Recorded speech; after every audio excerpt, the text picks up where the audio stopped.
What's up, YouTube? This is Too Raw for TV, and in this video, I want to talk about one aspect of Michael Jordan's game that's probably the most critiqued and criticized in today's NBA post three-point revolution, and that is, of course, his outside shooting, his three-point shot. Now, for his career, during the regular season, Michael Jordan shot 32.7% from beyond the arc. In the playoffs, he shot 33.2% from beyond the arc. And of course, when you compare those percentages to most players of today, they seem below average. But I've said this for years that his three-point percentage is misleading. The first 5 years of his NBA career, Michael Jordan scarcely took one three-point attempt per game. Matter of fact, in 3 of the first 5 years, he shot far less than one three-point attempt per game. That was not a staple of his game. Michael Jordan's game was primarily slashing, mid-range, and scoring in the post. He was not a three-point shooter. All right, that he wasn't a three. He wasn't Curry. He wasn't Thompson. He wasn't any of these guys. All right. Now, this has to be taken into account, and I don't understand why most people don't. I rarely hear analysts say anything close to this on television. Michael Jordan played basketball, all right, in a time period where there was no three-point shot for a lot of his life, okay? This is a guy born in 1963, and he did not play a meaningful game with a three-point shot until he got into the NBA, all right? There was no three-point shot when he was in high school. There were some schools that might have had it, but for the most part, there was no three-point line. All right, there was no three-point line when he was playing with North Carolina, so he didn't see a three-point line until he got into the NBA. Of course, the NBA implemented the three-point line in 1979-1980 season, which was a novelty they stole from the ABA, even though they don't give the ABA any fucking props when it pertains to statistics with guys like Julius Erving, Rick Barry, and Bernard King. Not Bernard, excuse me, and George Gervin and Artis Gilmore and Dan Essel. Now, there was no benefit of him shooting from outside because you didn't get any extra points. Okay, what's one of the main things you hear people say now? Well, it benefits you more to shoot a shot from 23 feet out or 24 feet out, even if you only shoot 35%, because you get 3 points, as opposed to shooting a shot from 12 feet out, that's only 2 points. That's the argument now. It's worth more, whatever. But there was no benefit back then. 2 points was 2 points. The only way you got 3 points back those days was a traditional three-point play. You make a bucket and one.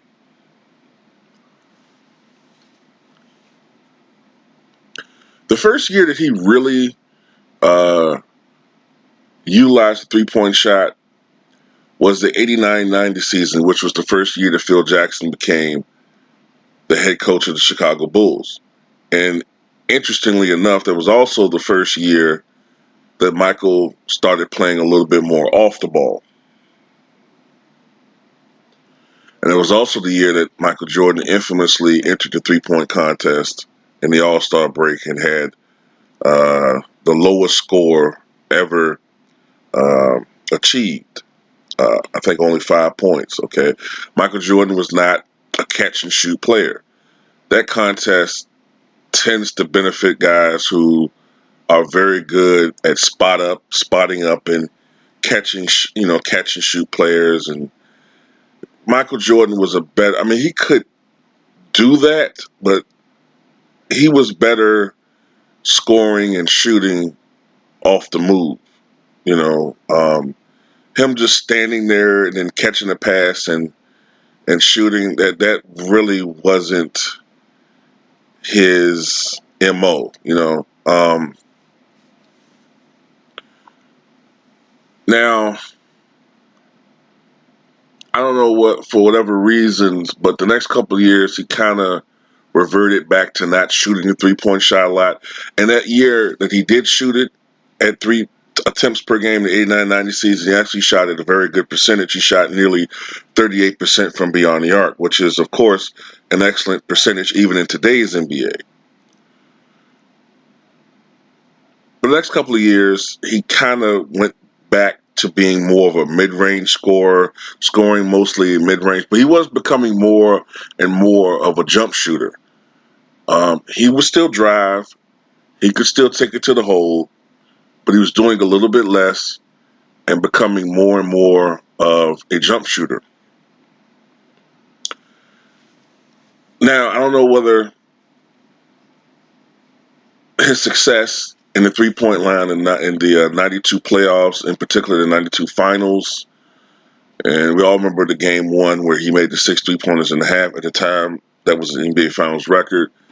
I don't know whether that gave him more confidence shooting that shot, but in the 92-93 season, he began to shoot the shot more and more.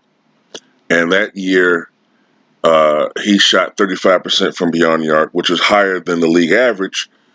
The league average at the time was about 33%. Now, that sounds low today, but you got to remember when Michael Jordan came to the NBA, the league average was 28%. So the league was getting, better and better at shooting that shot collectively. And then, of course, Michael Jordan retired. He came back with 17 games remaining in the 94-95 season, having missed the entire 93-94 season playing baseball. And in that 17-game regular season period where he played, he shot 50% from beyond the arc.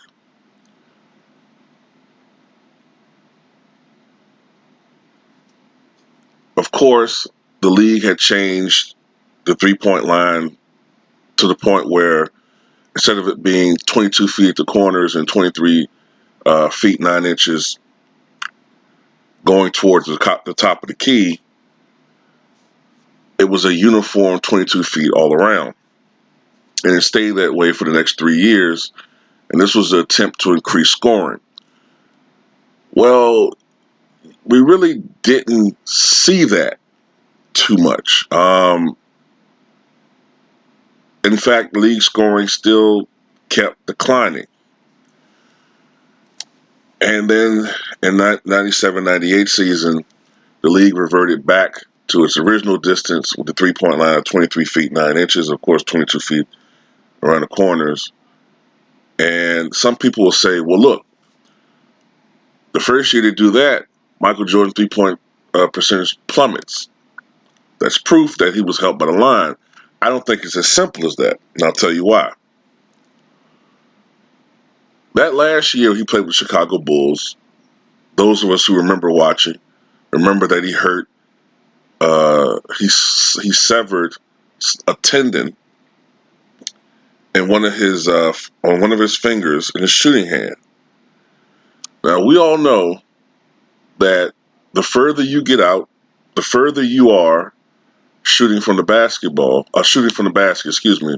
The further you are shooting the basketball from the basket, the more any type of issue, whether it's gripping the ball or anything as far as like with your jump shot, your knee, your ankles, anything that can affect your jump shot, the more it can throw it off. Okay? That's one of the reasons why I think with his shooting hand, the issues that he had with his hand. That's one of the reasons why I think he said he was having some issues gripping it. And sometimes he felt like he was pushing the ball into the basket when he was shot from a distance rather than shooting from his fingertips. And that affected his outside shot to the point where I think he only shot like 21%. I can't remember the exact percentages anymore, but it was something like 23% from beyond the arc or 21%. He shot atrociously from 3-point line, even worse than Russell Westbrook shooting right now. But he didn't shoot a lot of them. Because he knew he was struggling with that shot, he kind of shut it down for the most part, unless he was wide open. Unless he was wide open. And he kind of slowly improved a little bit, especially in the playoffs, shooting that shot, but he wasn't shooting it very well. But it also affected his free throw percentage a little bit. That's why I'm hesitant to be critical of Russell Westbrook with his shooting, because I've seen it before to a lesser degree with Jordan. Jordan always been a guy who shot over 80% from the foul line, usually shooting between 83 to 85 to 86% from the foul line for his career. That year, he shot 78%. At one point in time during the season, he was only shooting 72% from the free throw line. But he slowly improved that percentage throughout the season. Now, another thing,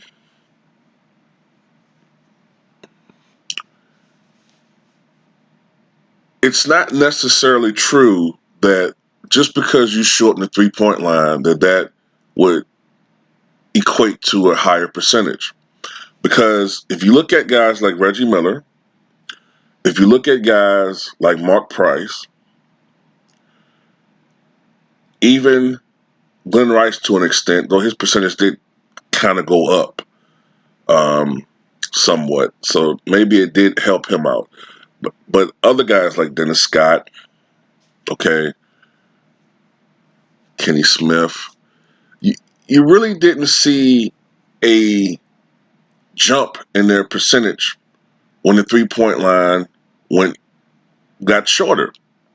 It stayed about the same. So you would think, well, with these guys, these great shooters, now they're shooting even closer, their percentage should go way up. But that didn't happen. So it's misleading to say that the 3-point line uh, helped Jordan's success shooting threes.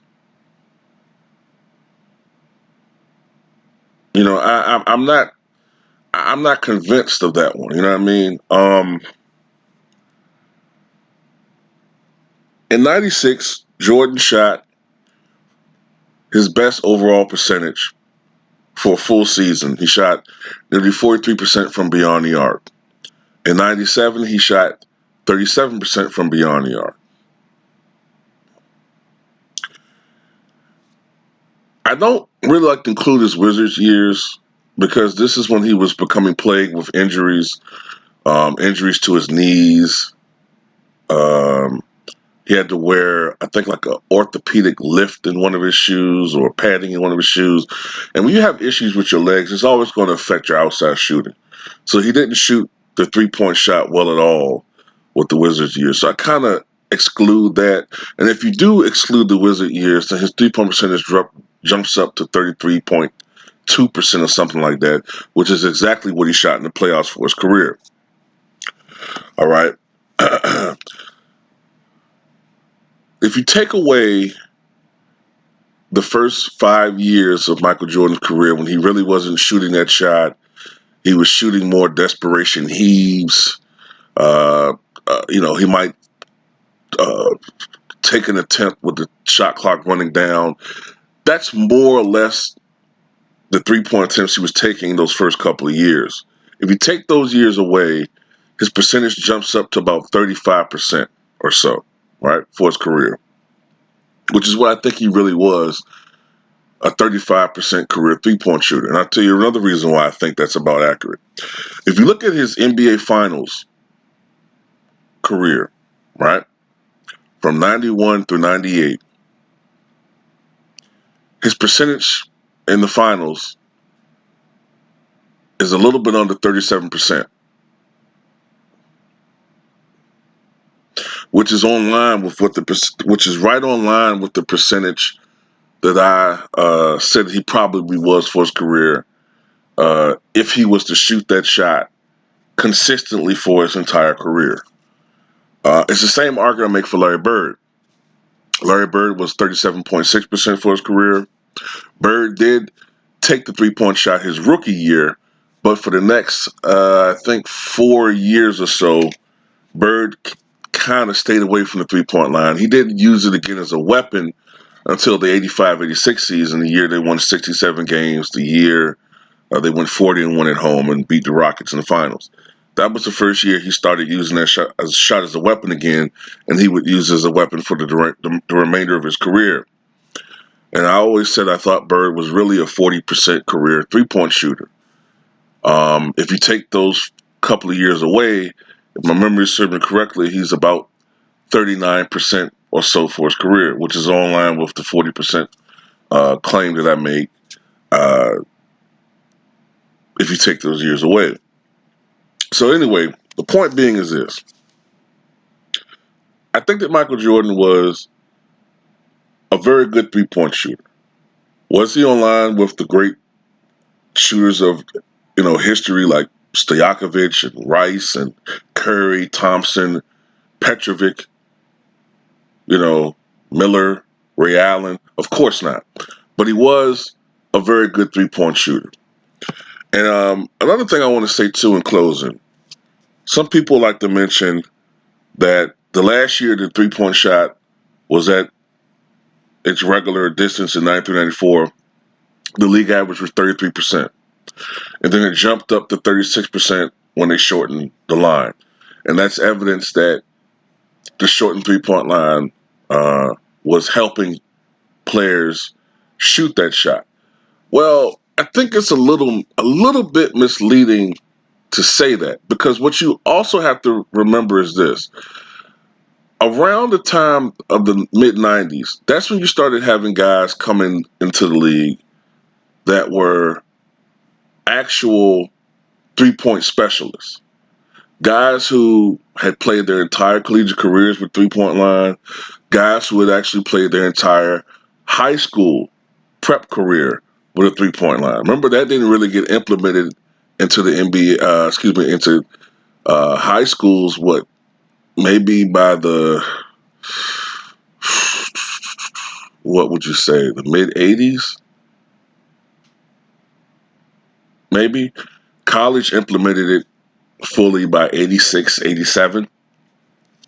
So now you're starting to get guys who were three-point specialists, guys who have been shooting that shot for their entire lives, ever since they were little kids. Okay, little kids in the mid-'80s. Now they're in the NBA. Guys like Allen Houston. All right, that's for one example. A guy like Tracy McGrady. That's another example. A guy like Rashawn Leonard. Now you started seeing these guys who were three-point specialists. They might have been great defensive players. They might have been great spot shooters. They might have been scorers. But they could also shoot from outside. Another guy that comes to mind, Jimmy Jackson, Jamal Mashburn. These were the types of, they were different scorers than the scorers you saw previously, who were more, their scoring emphasis was more mid-range, driving to the basket, or just a mid-range post game. Now you start seeing guys shooting more outside. And that kind of also contributed to the three-point explosion that you saw starting around 95 onward. Also, you got to remember that people were starting to shoot that shot even more so anyway. Guys like Reggie Miller, Dan Marley, all right, John Starks, they were popularizing that shot even before the league put the three-point line, pushed it inward. But anyway, that's just my opinion. Tell me what you guys think.